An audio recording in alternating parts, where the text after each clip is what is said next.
Ô gente, não tem nada melhor do que servir a Deus não, viu? Amém? Eu vou dizer, pode desligar um pouquinho esse ventilador para mim? Ele está me tirando aqui as páginas. Obrigado, viu, Valdir? Todo mundo achou? Amados irmãos, eu quero ministrar os versículos 16 e 17, segundo Reis capítulo 3, mas que vocês entendam o contexto, eu vou ler a partir do versículo 1, tá bom? No 10º ano do rei de Josafá, rei de Judá, Jorão, filho de Acabe, tornou-se rei de Israel em Samaria, e governou 12 anos. Jorão procedeu erradamente diante dos olhos do Senhor, mas não como seu pai, nem como a sua mãe, pois destruiu a coluna de Baal, que o seu pai tinha erguido para adoração. Contudo, guarda essa palavra, contudo, seguiu os pecados de Jeroboão, filho de Nebate, maus procedimentos que conduziram Israel a pecar, e dessas maldades não se afastou. Messa, rei dos Moabitas, tinha muitos rebanhos e pagava 100.000 cordeiros de lã e 100.000 carneiros como tributo vassalar ao rei de Israel. Todavia, quando morreu Acabe, o rei de Moabe revoltou-se contra o rei de Israel. Naquela época, o rei Jorão saiu de Samaria e arregimentou todo Israel. Depois mandou transmitir uma mensagem ao rei de Judá, dizendo: o rei de Moabe rebelou-se contra mim, portanto, tu irás comigo à guerra contra os Moabitas? E ele prontamente replicou: sim, eu irei, estarei ao teu lado, o meu povo com o teu povo e os meus cavalos de guerra junto aos teus. E indagou: por qual caminho haveremos de subir? Ao que Jorão orientou: pelo caminho do deserto de Edom. O rei de Israel, o rei de Judá e o rei de Edom partiram, e depois de darem uma volta de 7 dias de marcha, faltou água para o exército e para os animais que o seguiram.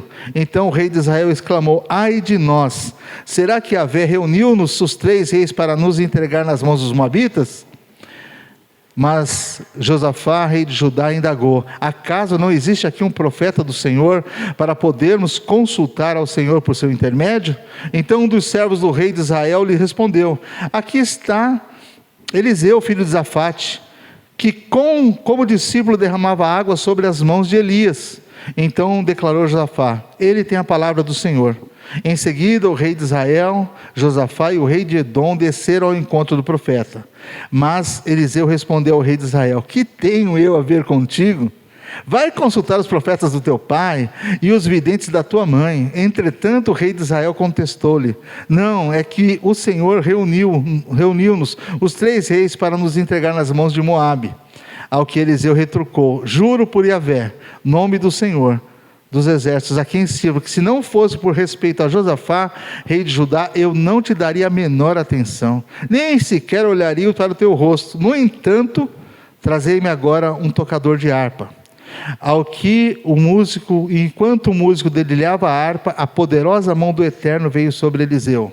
Ele ordenou: assim diz o Senhor, cavai muitos poços nesse vale, porquanto assim fala Yahvé: eis que não sentireis vento nem vereis chuva, todavia este vale se encherá de tanta água boa, e saciareis a vossa sede e a sede de todo o vosso rebanho e os vossos animais de carga.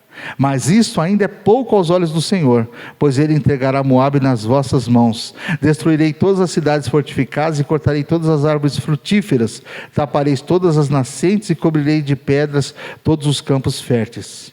E aconteceu que ao raiar do dia seguinte, na hora do sacrifício matinal, muita água veio descendo da direção de Edom e alagou toda a região. Assim que os moabitas tomaram conhecimento de que os reis tinham vindo atacá-los, todos os que eram capazes de empunhar armas, das crianças aos mais idosos, foram convocados e tomaram posição de guerra na fronteira. Ao alvorecer do dia seguinte, quando se levantaram e o sol começou a refletir o seu brilho sobre as águas, os moabitas viram de longe aquelas águas vermelhas e lhe pareceu como sangue. Então exclamaram assustados: é sangue.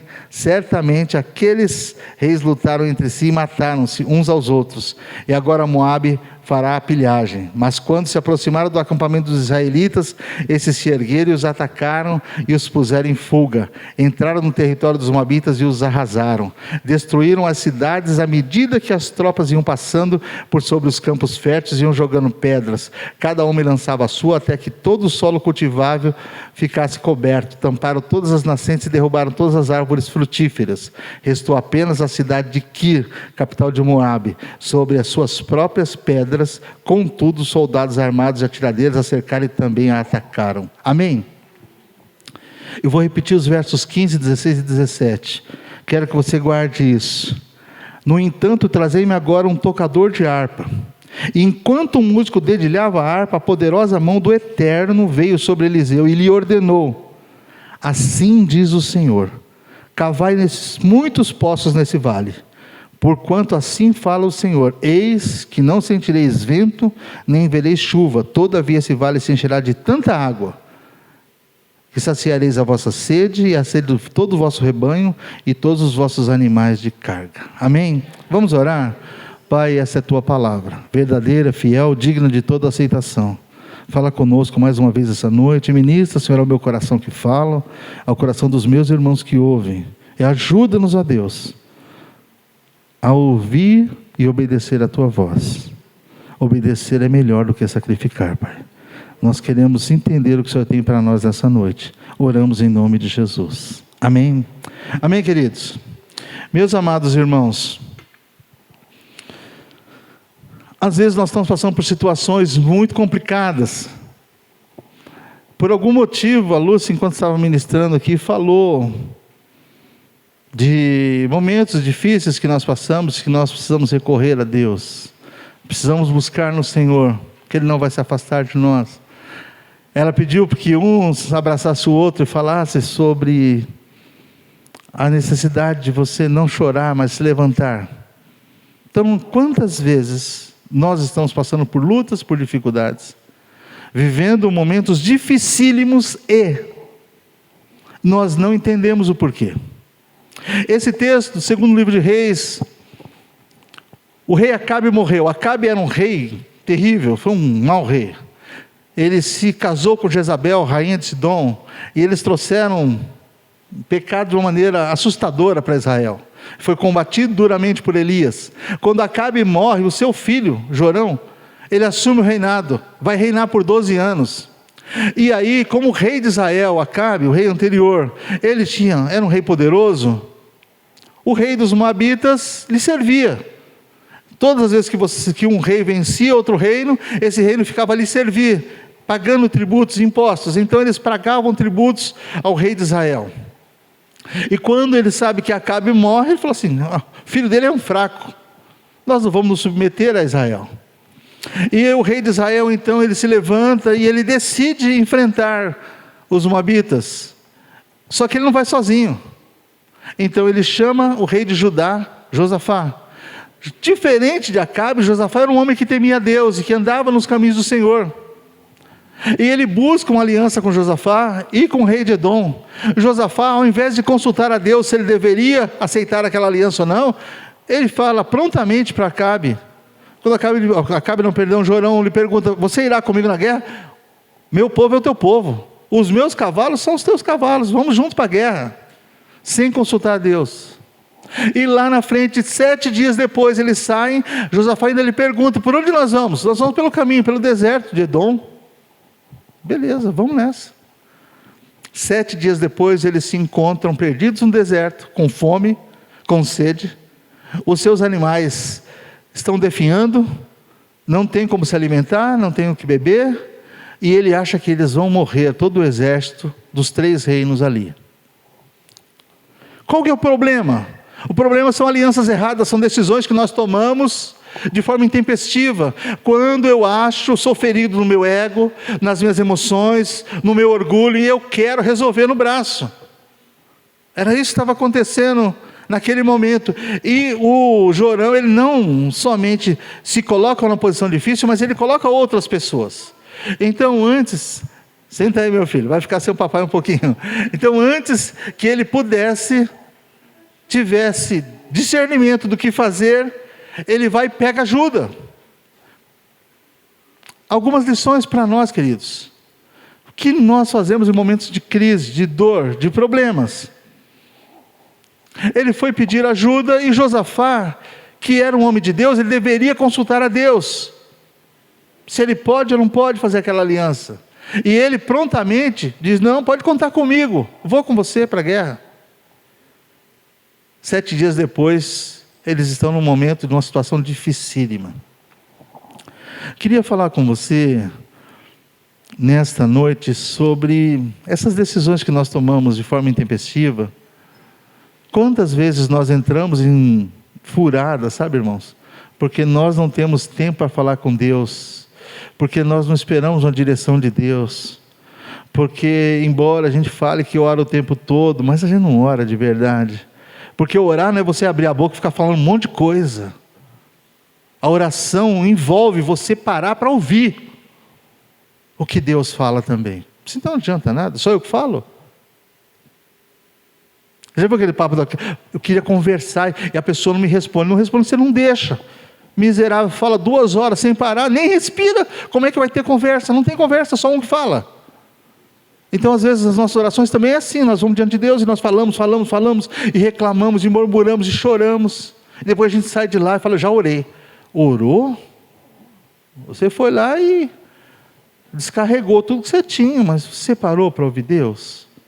Ele falou com você? Você deu essa oportunidade? Às vezes, amados, nós passamos por esses momentos dificílimos e a gente não sabe o que fazer. Deus me deu essa mensagem em 2002.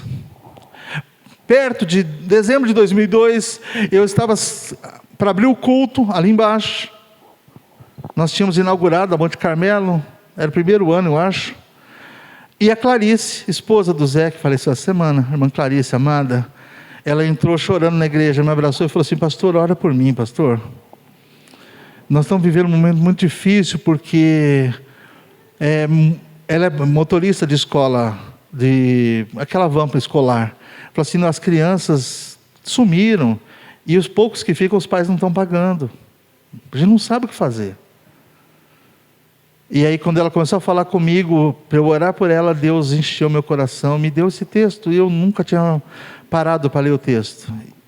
E eu entrei chorando para a igreja, com a palavra virada do ano de 2002. E Deus fez algo extraordinário naquele final de ano conosco. E essa semana o Senhor me encheu o coração novamente para falar sobre isso.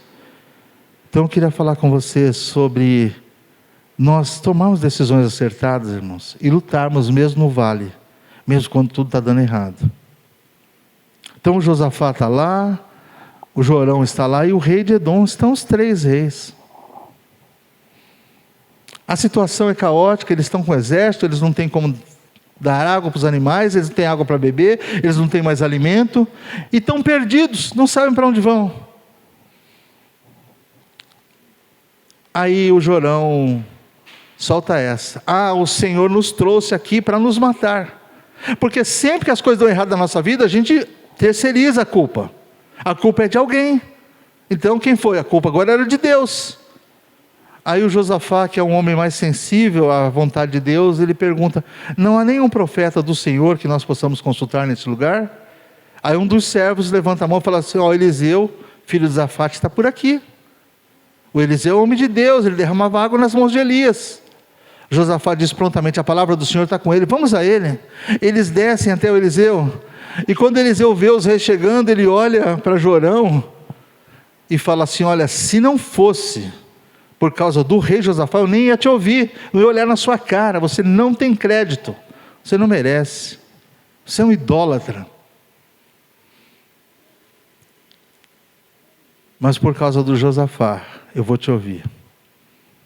E quando ele então, o rei diz que eles estão ali sem água, estão perdidos, não sabem o que fazer, o Eliseu chama um músico. Deixa eu explicar, irmãos. Esses meninos que cantaram aqui não são levitas. Levita acabou, a tribo de Levi acabou. Aqui não tem nenhum judeu nessa igreja, graças a Deus.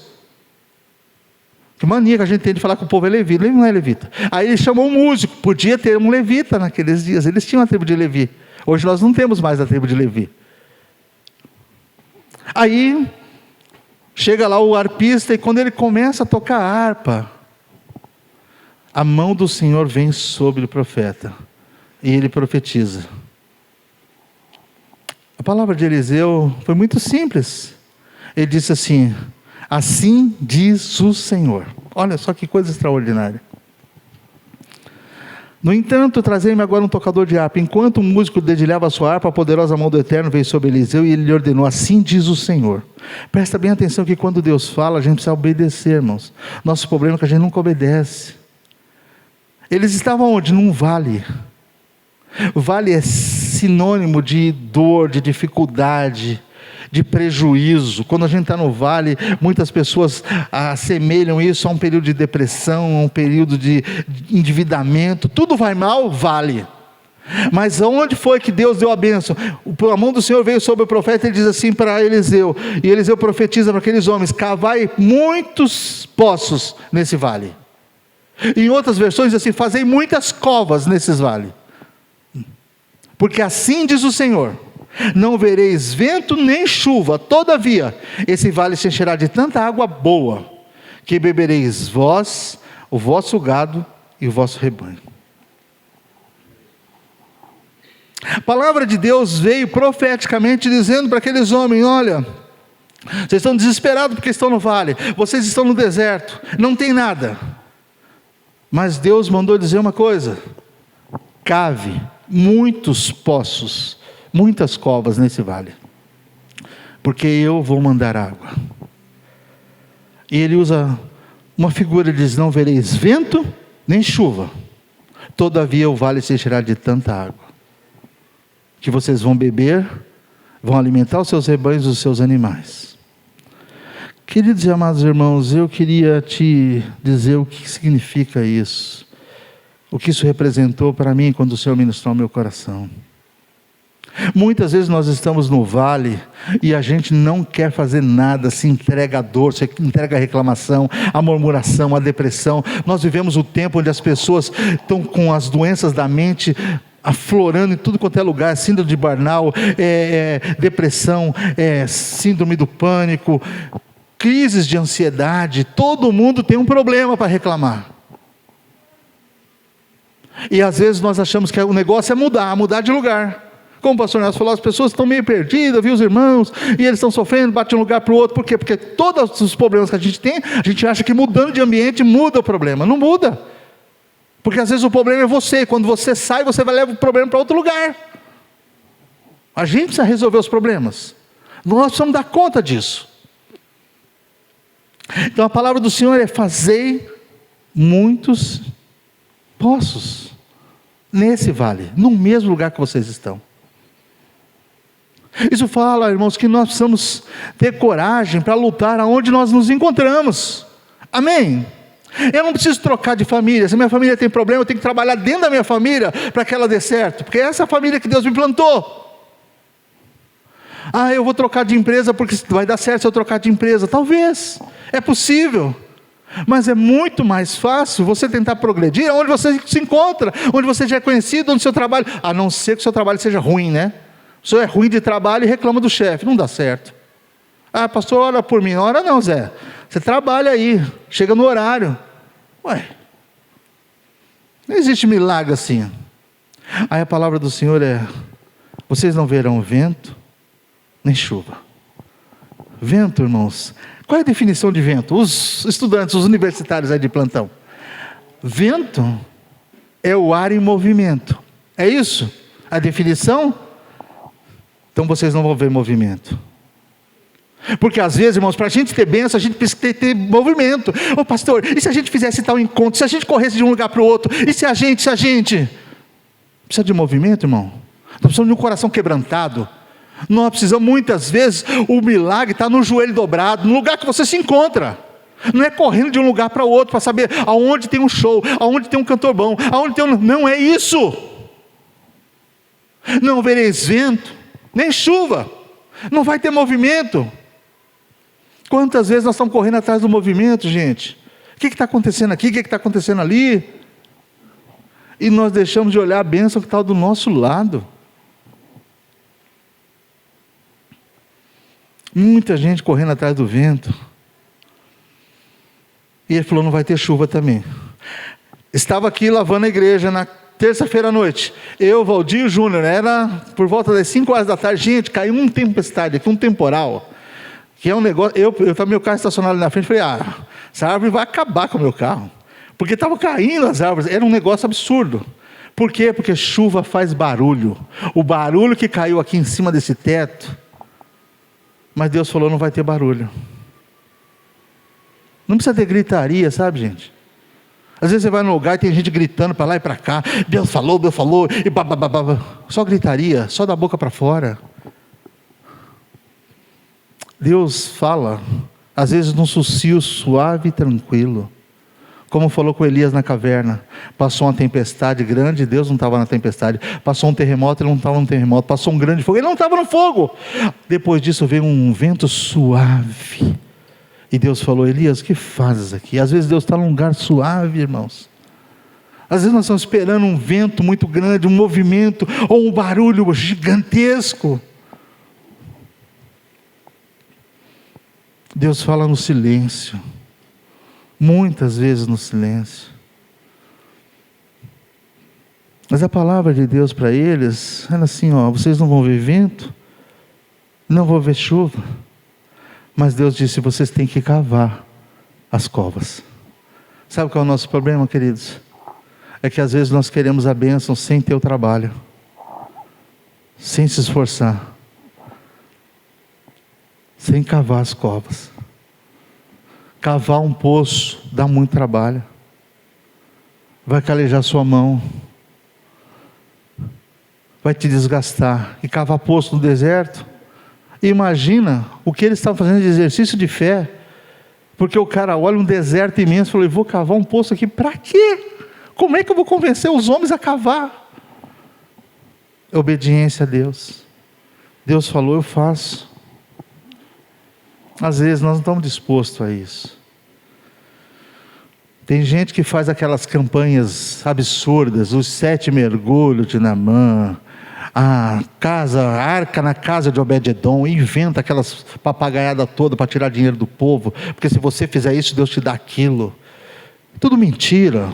Deus não usa dinheiro, Deus não é dono de banco, Ele não precisa do nosso dinheiro para nada. Nosso dízimo e oferta para pagar o aluguel da igreja, para pagar água e luz, acabou. Nem funcionário paga. Nós não pagamos funcionário, ninguém aqui ganha um centavo para nada.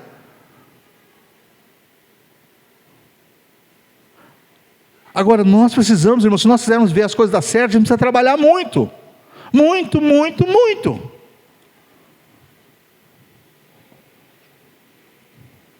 Dizia o senhor Marco Coelho que o único lugar que o sucesso vem antes do trabalho é no dicionário, que o S vem antes do T.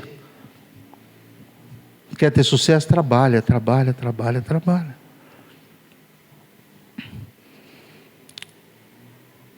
Deus mandou cavar. Sabe o que o Espírito de Deus falou no meu coração? Você tem que trabalhar, cara. Eu vou abrir as portas, mas você precisa trabalhar. É você que vai ter que levantar cedo.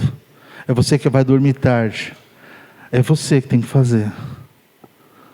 Sabe, amados, a gente às vezes fica esperando um milagre, achando que Deus vai te dar os 6 números da Mega Sena. Tem uns caras que são assim, não, Deus vai fazer algo, meu irmão. Deus me dando saúde para trabalhar, abrindo a porta do emprego, o resto eu dou conta. A gente precisa começar a entender a verdade do Senhor. Um país que tem 39 milhões de pessoas, CLT trabalhando, e 48 milhões de Bolsa Família, não pode dar certo. Não vai dar certo nunca.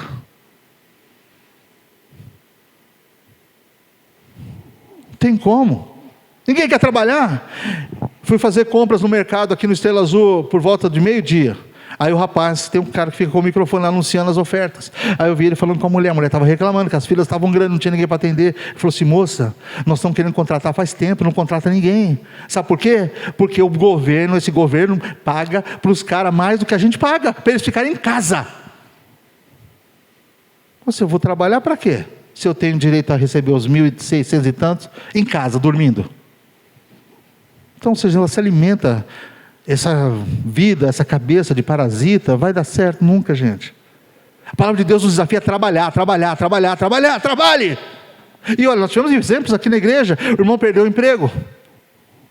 Aí, falei com um amigo meu, eu tenho um irmão desempregado, mandei o currículo, ele falou assim, pode mandar ele vir amanhã. Aí o irmão falou para mim, pastor, tá não. Eu tenho 5 meses de seguro-desemprego ainda, pastor. Deixa eu ficar o seguro-desemprego primeiro. Não estou, é brincadeira, não sabe, irmãos? É assim, acontece. Como é que você pode prosperar se você não se esforça? Não tem como, gente. Então Deus deu uma palavra profética, mas tinha que ter trabalho, E de escavar e fazer nesse vale, não é em outro lugar. Não espera o momento do lugar alto, porque às vezes nós queremos estar na bênção. Não, é aqui, está difícil, trabalha aí num lugar difícil. Quer te abençoar, cava. E antes, o coração do Jorão estava cheio de murmuração, de reclamação. O Eliseu quebrou isso na hora. Antes de trazer a palavra profética, ele falou assim: me traz o arpista. Vamos adorar a Deus primeiro. Tira esse espírito de murmuração do inferno da sua vida. Para de reclamar. Para de falar mal. Louve a Deus pelo que Ele é. Amém? Não pelo que Ele pode te dar. Aí eles começam a trabalhar, eles cavam. Amados irmãos, quando a gente se mexe, Deus faz as coisas acontecerem. A gente precisa entender isso, você só precisa se disponibilizar para fazer. Deus mandou as águas. A Bíblia diz que desceram as águas e encheram todo aquele vale, todas aquelas covas ficaram repletas de água. No dia seguinte, na hora da oferta de manjares, pessoal, os inimigos se levantam, vai lutar contra eles. De longe eles olham e vê refletido as águas vermelhas, eles pensaram que era sangue.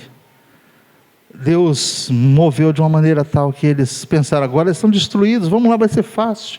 Quando eles chegaram no arraial de Israel, foram pegos de surpresa. E assim como o profeta disse, tudo aconteceu, eles foram totalmente destruídos.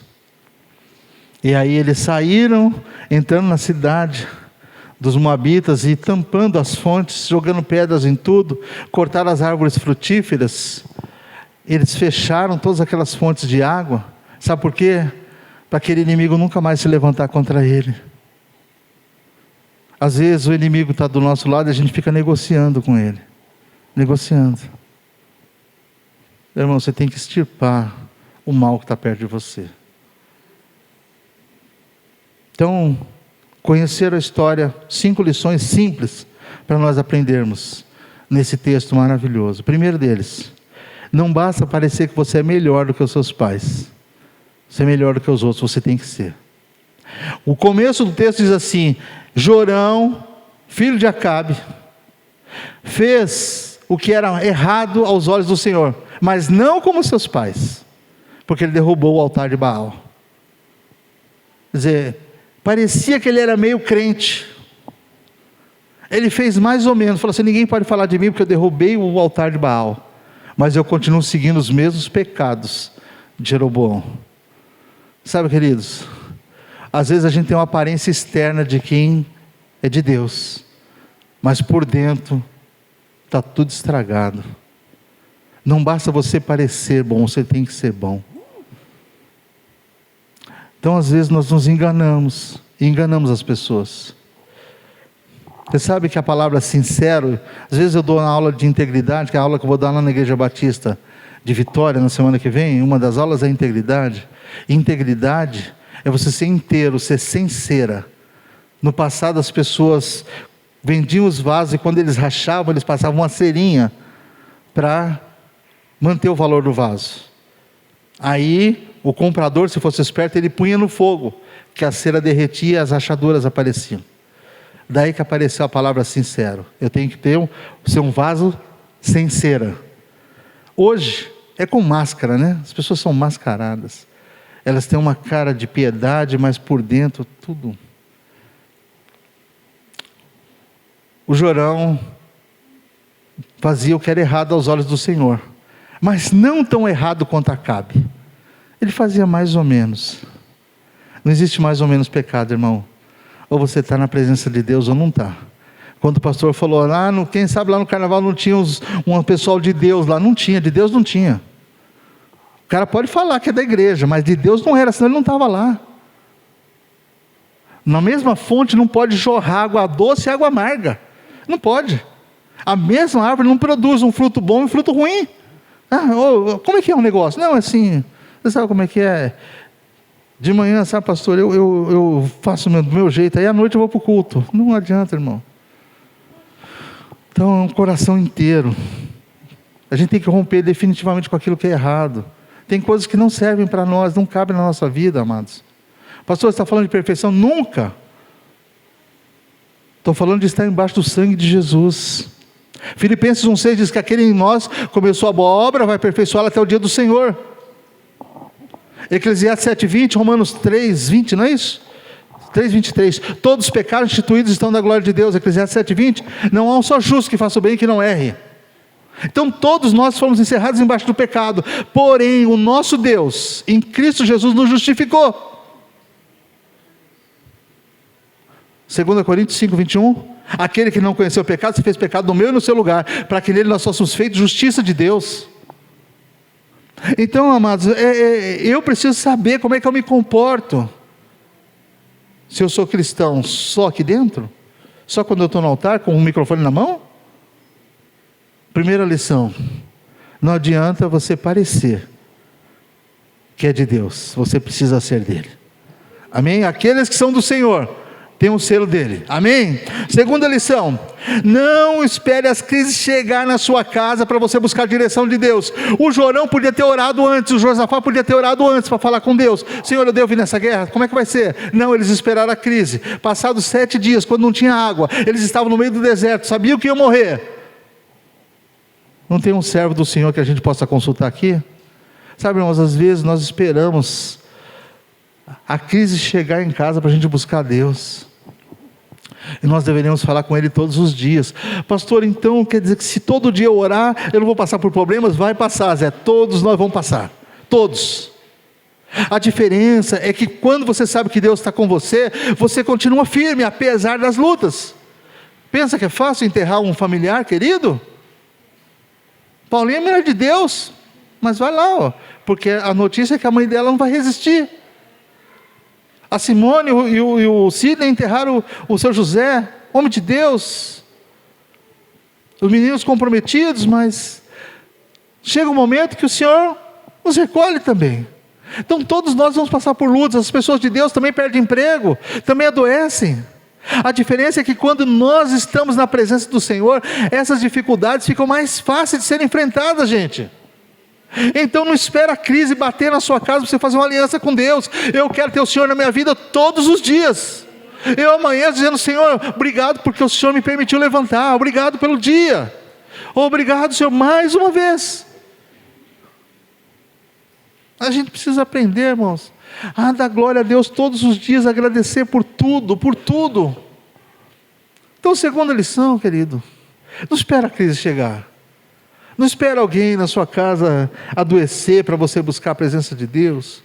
Não espera o desemprego chegar para você se colocar na presença. Senhor, eu vou orar. Se o Senhor me abençoar, eu te darei o dízimo. O que é isso? A oração de Jacó. Gênesis capítulo 28, verso 10. Se tu me abençoares, Senhor, de tudo que me deres, eu te darei o dízimo. Misericórdia. Interesseiro? Não, meu irmão. Do Senhor é a terra, sua plenitude, tudo que nela há, e todos os que nela existem, diz o Salmo 24. Acabou, não tenho nada. Terceira lição, a presença de um justo pode fazer toda a diferença no momento das nossas crises.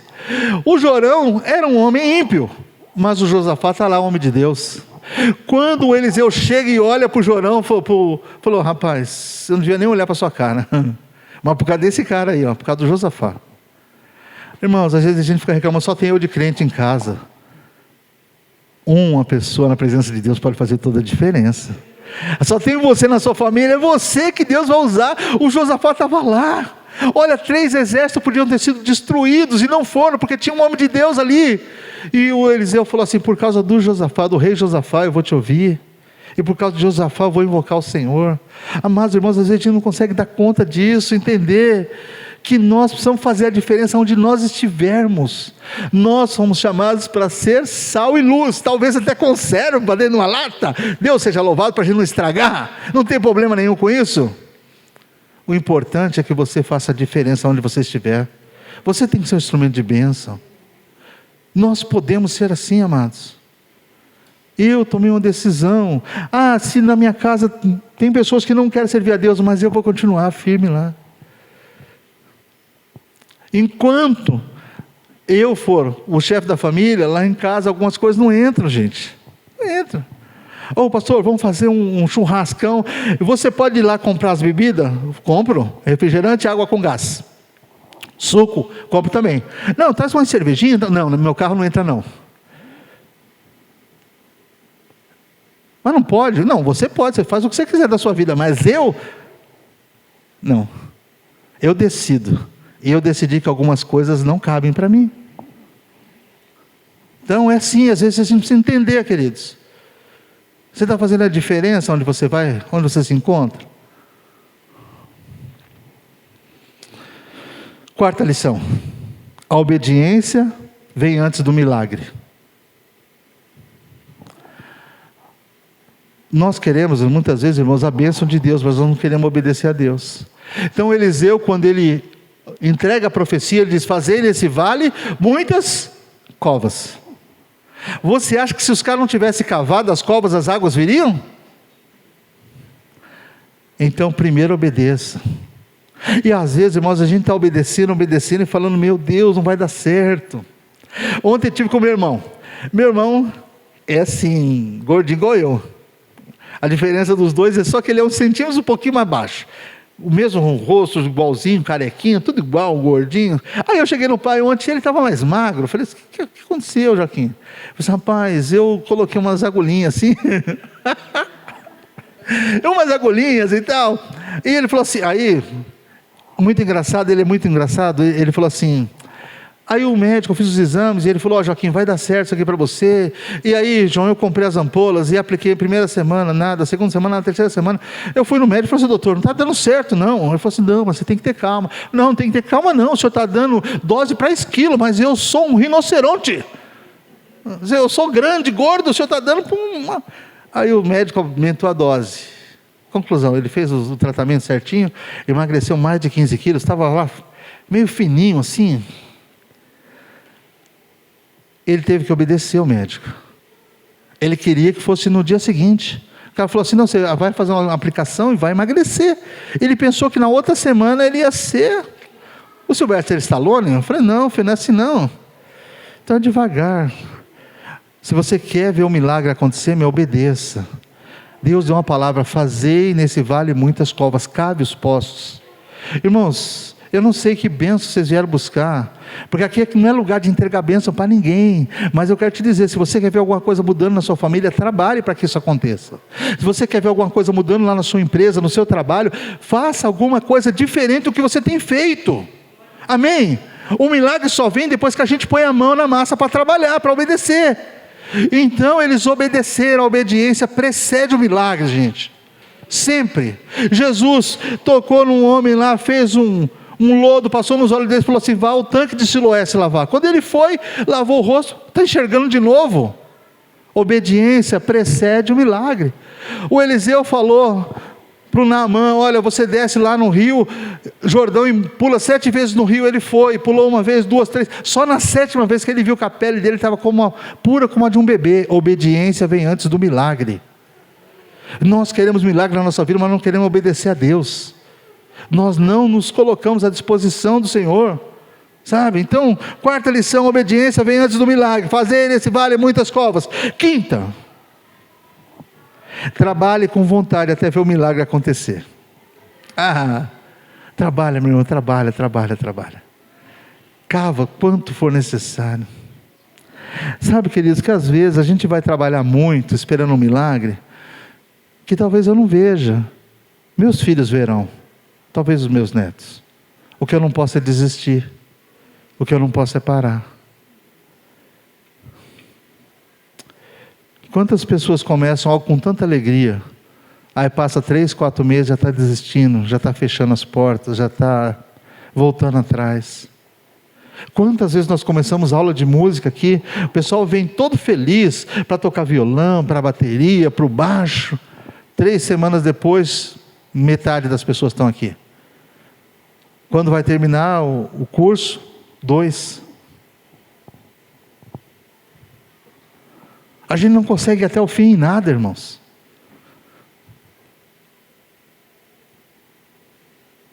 Não esmoreça, não desista, pare no meio do caminho. A vida cristã, irmãos, não é corrida de 100 metros, ela é uma jornada, é uma maratona.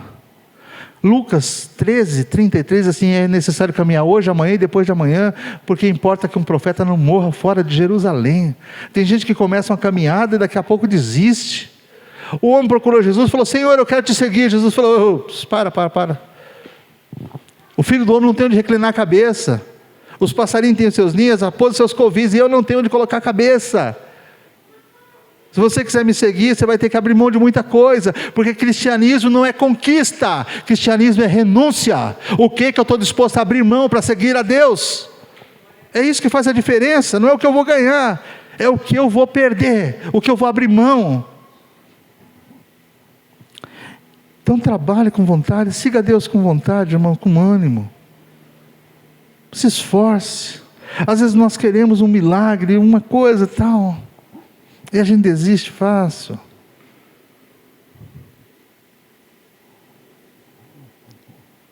Quando eles fizeram tudo isso, eles não precisaram de estratégia para enfrentar o inimigo.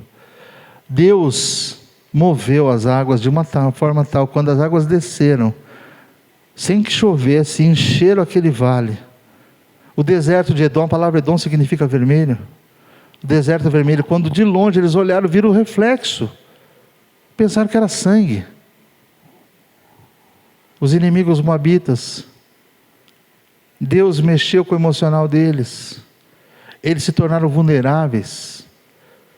Agora o exército de Israel, de Judá e de Edom pôde se levantar e feri-los até dizimar todos eles. Por quê?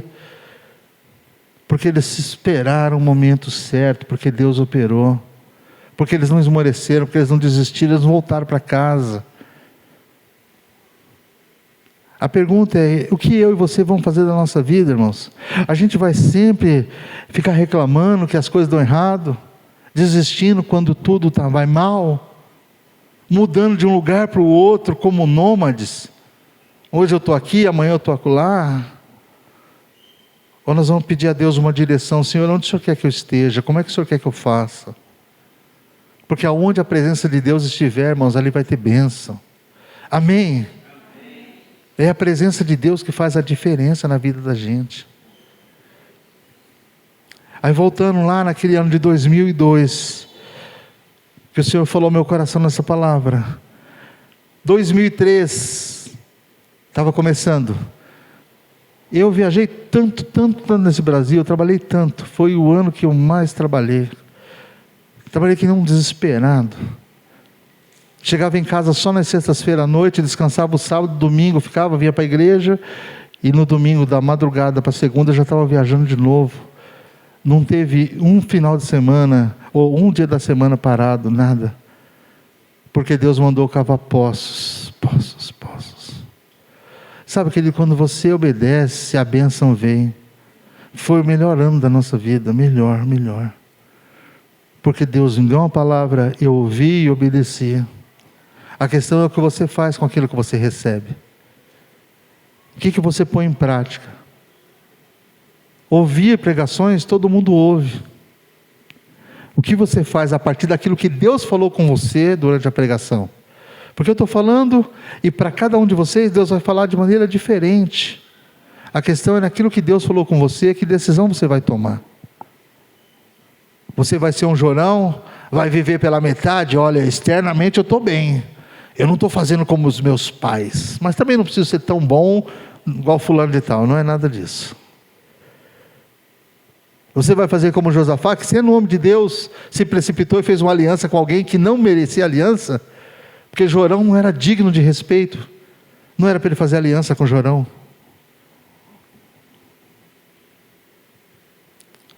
Você vai fazer como Eliseu, que disse: Senhor, pode me usar, que eu vou profetizar para eles, e vou abençoar a vida deles. A questão, irmãos, é o que nós vamos fazer com a informação que nós recebemos. A palavra chegou no meu coração e no seu. O que você vai fazer com ela que vai fazer toda a diferença? Quem sabe você está vivendo num vale no seu casamento e Deus está falando: faça muitas covas nesse casamento. Não é para enterrar o cônjuge não, hein? Eu vou fazer uma cova e enterrar esse miserável. Não é nada disso.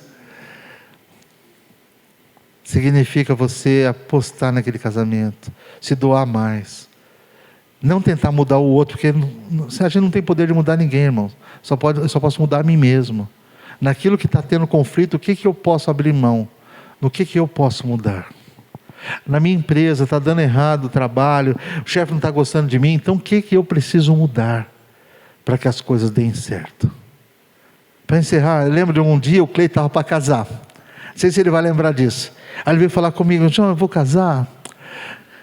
Eu falei: como é que está o seu trabalho? Tá bom, eu estou vendendo bastante. Ele trabalha com um vendedor lá para o Monteiro. Eu perguntei: o seu chefe está gostando do seu trabalho? Aí ele parou, pensou, ficou na dúvida para me responder, lembra disso? Aí, ele, depois de um tempo, falou assim: eu não sei. Eu falei: então, ele tem que estar contente também. O meu trabalho tem que ser de uma maneira tal que os outros que olhem também digam: gostei desse cara, vale a pena, vamos trabalhar com ele, vamos promover ele. Seu trabalho está ruim? Pastor, está bom, mas pode melhorar? Então melhore ele. Sua vida de oração está boa? Dá para melhorar? Melhore. Leitura da palavra está boa? Melhora. Melhora a sua vida com Deus. Melhora a sua vida com os irmãos. Melhora. Com a sua família. Ah, pastor, você não conhece minha família. Família é problema. Toda família gente. Toda é. Ela só é boa para quem está de fora. Quem entra lá dentro fica 2 dias, já sabe, o negócio dentro não é bom. Mas é a sua família. E a melhor família.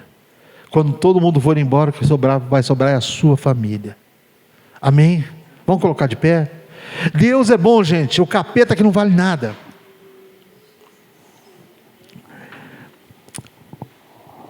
Nós precisamos aprender a cavar covas no deserto.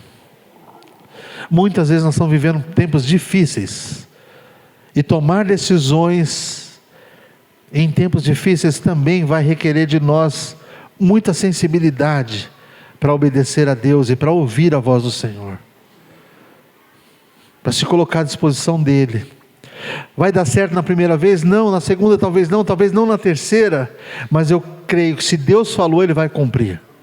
Ele não é homem para que minta, nem filho do homem para que se arrependa. Amém? Deus não muda, irmãos. Deus não muda, nele não há soma nem variação de mudança. Os homens mudam, Deus jamais. Se Deus te der uma palavra, não pastor João, Deus, quando Deus fala com você, Ele não muda. Vamos orar? Pai, nós te louvamos e te agradecemos, Senhor, pela tua bondade, pela tua fidelidade, pelo teu amor e a tua graça. Deus, em nome de Jesus, muitas vezes nós estamos tomando decisões precipitadas, erradas, fazendo alianças com pessoas que não têm coração para ter aliança conosco, Pai. Senhor, tem misericórdia de nós, ajuda-nos, Senhor, nos dá uma direção segura daquilo que nós devemos fazer, Pai, de como devemos nos comportar, Pai, em nome de Jesus. Fortalece as nossas mãos para o trabalho, Senhor, para cavar os nossos poços, mesmo em meio aos vales. Nos vales o Senhor nos dá vitórias também, sempre deu. O Senhor é que faz a diferença na nossa vida. Abençoa, Senhor, a vida do meu irmão, da minha irmã, esse povo que aqui se reúne nesta noite, aqueles que vão nos assistir, Pai, através da internet, que o Senhor possa abençoar, aonde essa palavra chegar, que ela possa mover corações, Senhor, abençoar vidas, Pai, em nome de Jesus, trazer transformação, Pai, que nós possamos mudar diante dos quadros que muitas vezes nos desafiam, Pai, que nós possamos ouvir a Tua voz e obedecer, porque aquele que obedece, Senhor, há de experimentar a bênção do Senhor, Que a tua palavra, Senhor, ganhe espaço na minha vida, na vida do meu irmão, nos nossos corações, Pai. Nós oramos em nome de Jesus. Eu abençoo a vida dos meus irmãos, Pai, que aqui se encontram, Pai, aqueles, Pai, que vão ouvir essa palavra, que eles possam ser abençoados ricamente pelo Senhor, Pai. Deus, em nome de Jesus, onde houver tristeza, que o Senhor derrame alegria nesta noite, Pai. Onde houver enfermidade, o Senhor traga, Senhor, cura. Onde houver, Senhor, aquele senso, aquela vontade de desistir, Pai, o desespero, o Senhor traga paz, capacidade de mudança, Pai. Muda a nossa mente, Jesus. Ajuda-nos a viver na tua presença, Pai, com o coração pronto para te servir. É a oração que nós fazemos no nome de Jesus. Tira de nós todo espírito crítico, Senhor, toda murmuração, e ajuda-nos, Senhor, a ter um coração que louve, que adore, que sirva ao Senhor com o coração pronto, Pai. Como Eliseu pediu um arpista, e quando veio aquele momento da música, da adoração, a mão do Senhor veio sobre ele. Que assim seja na nossa vida também, Pai, uma vida de louvor e de adoração ao nosso Deus. Nós oramos no nome de Jesus, Pai. Amém. Amém, queridos. Os irmãos vão louvar? Por favor. Deus é bom, gente. Que o Senhor possa nos fortalecer, nos abençoar. Em nome de Jesus. Essa semana, permitindo Deus, no domingo, nosso culto, os nossos visitantes, nosso culto domingo é às 10 da manhã, tá? É café da manhã, é culto de ceia, sempre o primeiro domingo do mês. O nós fazemos das 9 às 10, um cafezão da manhã. Vocês vêm tomar café com a gente, é uma bênção. Café de crente, sabe como é que é? Bolo de milho, pão de queijo, café, leite, suco, coisa de Deus. E depois das 10 até as 11h30, 15 para meio-dia, nosso culto de ceia. Amém? Estão convidados. Vamos louvar a Deus com alegria? Deus Amém. É bom. Glória a Deus. Louvado é o teu nome, Jesus. Aleluias.